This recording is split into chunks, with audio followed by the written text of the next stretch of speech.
আজকের গল্পটা আমার গানের স্কুলের স্বপ্ন পূরণের। 4 বছর আগে এই ছানা দুটোর হাত ধরেই রবিতানের পথ চলা শুরু হয়েছিল।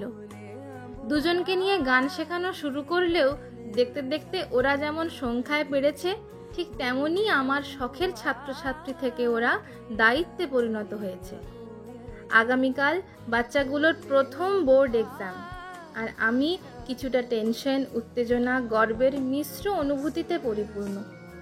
মনে হচ্ছে এই তো সেদিন সরগম দিয়ে হাতে খড়ি হলো, এর মধ্যে কটা গানও শিখে ফেললো, আবার কাল পরীক্ষাও দেবে।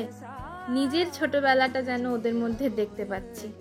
তোরা অনেক বড় হ, গান নিয়ে অনেক দূর এগিয়ে চল, সববার পরীক্ষা খুব খুব ভালো হোক।